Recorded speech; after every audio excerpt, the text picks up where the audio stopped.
There you are. They already mapped you. Yay!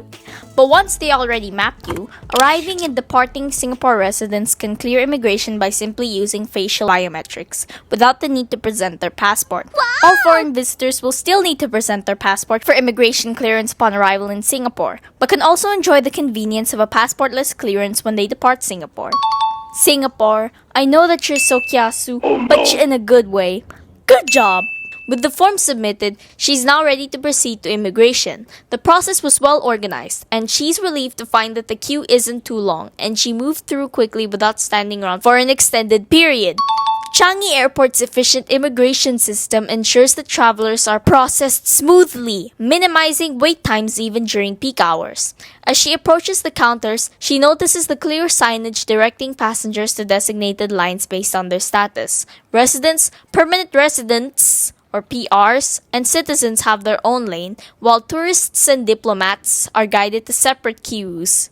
My S's, there are so many S's! This thoughtful system helps streamline the process and ensures that everyone can proceed with ease. Okay, I'll stop. Here in Changi Airport, numerous automated immigration machines designed to make the arrival process faster and more convenient.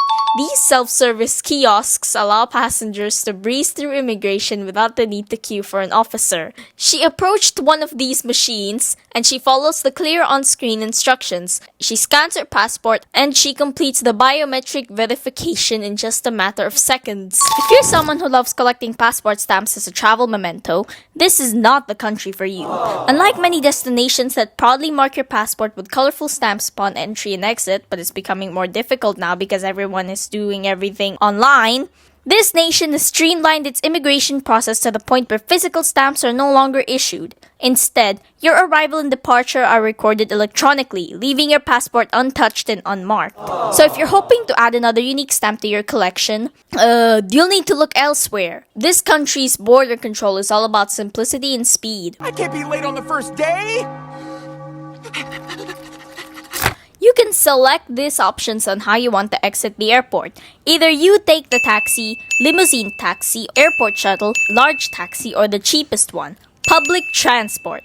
She wants to take the bus because there's a bus straight going to her destination.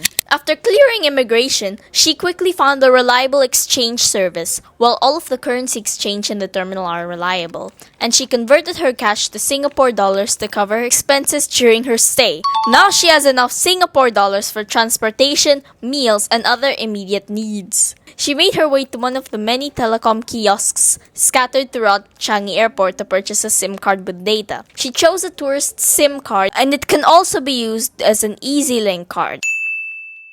A brilliant feature that combines connectivity and public transport convenience into one. It's a dual function where it's a SIM card and at the same time it's a public transport card. She paid for it and handled the setup herself.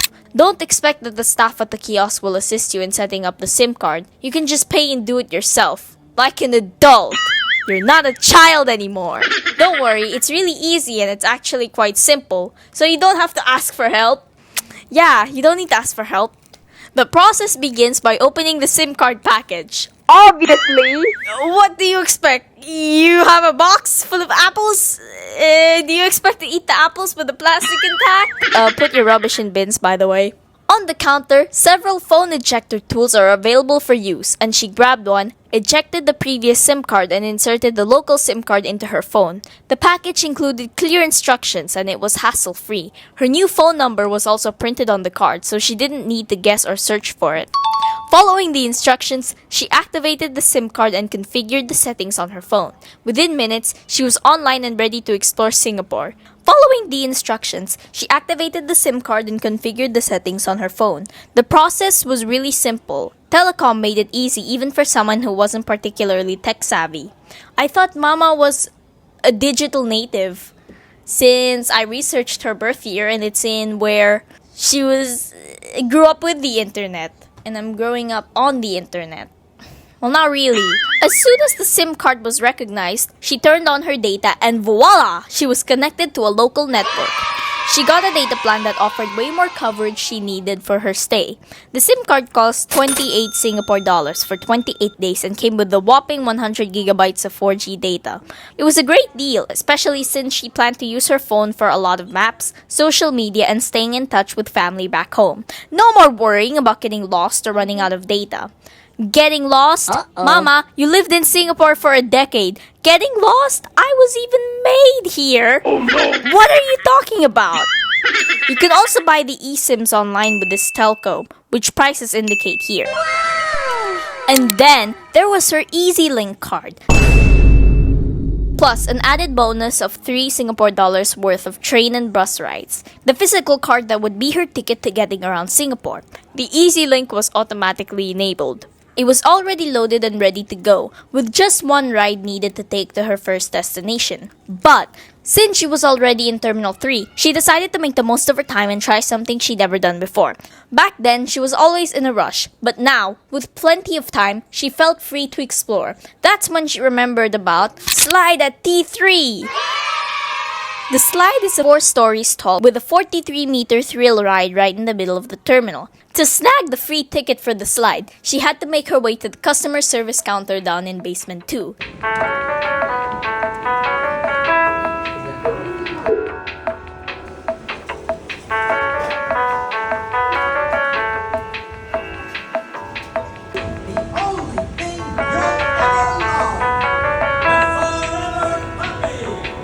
The staff told her she needed to redeem the ticket using her Changi Rewards membership. Initially, she thought tourists may not need to download the app, but the counter staff insists download it to complete the process. So she quickly downloaded it, signed up, and got everything sorted. She was handed a physical ticket, good for 10 free rides. Now with her ticket in hand, she made her way back to level 1 to finally experience the slide.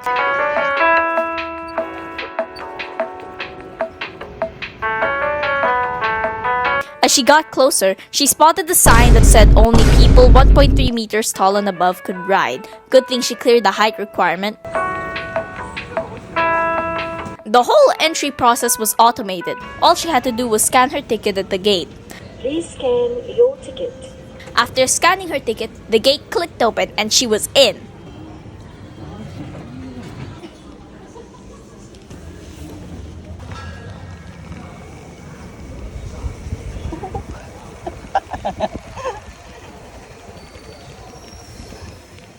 Her experience on the slide turned out to be absolutely hilarious and not at all what she expected.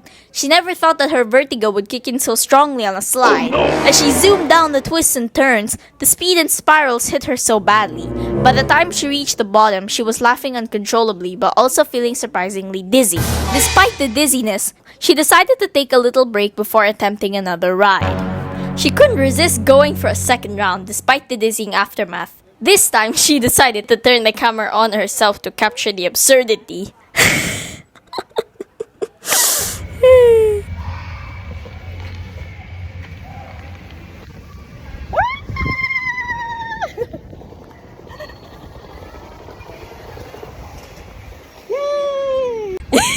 What's happening to her cheeks? What's happening to her face? Also, Mama, when we come here, can we please try it? I want to feel like I'm 6 again. Please! I made it! My first day of class! You missed it. Great.